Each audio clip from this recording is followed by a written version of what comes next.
وَكَتَبْنَا لَهُ فِي الْأَلْوَاحِ، اور ہم نے لکھ دیا اس کے لیے تختیوں پر، وہ پتھر کی تختیاں، مِن كُلِّ شَيْءٍ مَوْعِظَةً، ہر طرح کی نصیحت، وَتَفْصِيلًا لِكُلِّ شَيْءٍ، اور ہر طرح کے احکام کی تفصیل، یعنی جو بنیادی احکام ہیں، موٹے موٹے احکام ہیں، یوں سمجھیے کہ وہ در حقیقت ایک طرح سے ڈینجر سگنلز ہیں۔ اگر آپ کسی پہاڑی راستے پر جا رہے ہو تو جگہ جگہ آپ کو نشانات ملتے ہیں کہ ذرا یہاں بچ کے گزرنا۔ تو شریعت خداوندی جو ہے وہ بھی در حقیقت انسانی تمدن کا جو پیچیدہ سفر ہے اس میں ڈینجر کوشنز ہیں، ڈینجر سگنلز ہیں، یہاں اس سے ذرا دور رہنا، اس سے ذرا ہٹ کر رہنا۔ اس کے اندر اندر آدمی جو ہے وہ اپنی محنت کرے، کوشش کرے، جدوجہد کرے، مباحات کے دائرے کے اندر جو بھی اس کا ہے چوائس اس کو اختیار کر لے، لیکن جو محرمات ہیں وہ حدود ہیں، تلک حدود اللہ فلا تقربوها۔ تو شریعت کی جو آسمانی شریعت ہے اصل بنیاد یہی ہے کہ زندگی کے ہر گوشے سے متعلق چند موٹے موٹے احکام دے دیے، اس کے اندر جو ہے وہ کھلا چھوڑ دیا انسان کو کہ اب اس کے اندر اپنی سمجھ سے، اپنے اجتہاد سے، اپنی کوشش سے، اپنی عقل کو بروئے کار لا کر کام کرو۔ وَكَتَبْنَا لَهُ فِي الْأَلْوَاحِ مِن كُلِّ شَيْءٍ مَوْعِظَةً وَتَفْصِيلًا لِكُلِّ شَيْءٍ فَخُذْهَا بِقُوَّةٍ، تو اے موسیٰ اس کو تھام لو مضبوطی کے ساتھ، وَأَمُرْ قَوْمَكَ، اور اپنی قوم کو بھی حکم دو، يَأْخُذُوا بِأَحْسَنِهَا، کہ وہ اس سے پکڑیں، اس کو تھامیں اس کی بہترین صورت کے اندر۔ اس کے مراد کیا ہے کہ ہر معاملے کے اندر درجے ہوتے ہیں۔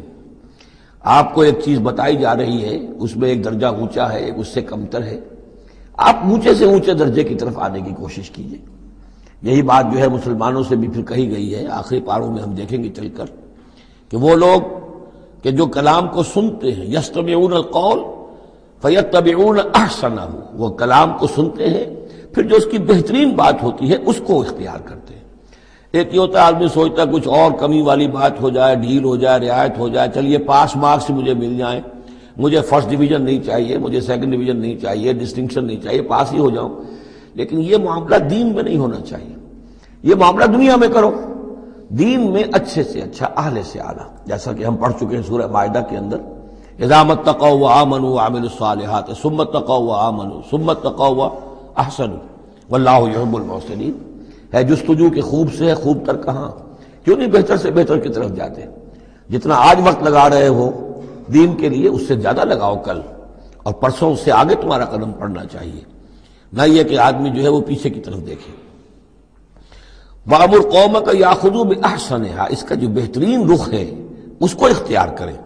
سَأُرِيكُمْ دَارَ الْفَاسِقِينَ، ان قریب میں تمہیں وہ گھر دکھا دوں گا جو اس وقت فاسقوں کے قبضے میں ہے۔ یعنی یہاں جو کچھ ہوا ہے، کوہ طور جو ہے وہ سمجھ لیجئے کہ وہ سینائی پیننسلا کا جو ساؤدرن ٹپ ہے وہاں پر ہے تقریباً کوہ طور۔ تو گویا کہ خلیج سویز کو کراس کیا یا کہیں سے کسی جھیل کو کراس کر کے مصر سے آئے سینائی پیننسلا میں، پھر یہ کہ خلیج سویز کے ساتھ ساتھ ہو کر ساؤدرن ٹپ تک پہنچ گیا پورا قافلہ،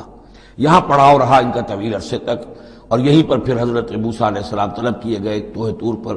وہاں سے اب واپس آ گئے۔ اب ان سے کہا گیا کہ آگے بڑھو، اور خلیج عقبہ کے ساتھ ساتھ ہو کر داہنی جو ہے کھاڑی جو ہے ریڈ سی کی، اس سے آگے بڑھو اور فلسطین میں جا کے اب تمہیں جنگ کرنی ہے۔ تمہارا وہ ملک جو ہے جو تم چھوڑ کر آئے تھے تقریباً یوں سمجھیے کہ 700-800 برس پہلے یا اس کے آس پاس، اب اس کے اوپر قبضہ ہے مشرکوں کا، کافروں کا، جاہلوں کا۔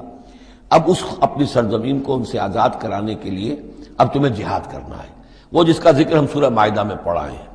تو اس کا یہاں پر تذکرہ ہو رہا ہے۔ سَأُرِيكُمْ دَارَ الْفَاسِقِينَ، یعنی وہ فلسطین تک اب میں تمہیں لے جاؤں گا اور تمہیں دکھا دوں گا وہ جگہ جو تمہارا اصل مسکن ہے، اور اس کے لیے یہ ہے کہ تمہیں اب ان فاسقوں کو وہاں سے نکالنا ہوگا۔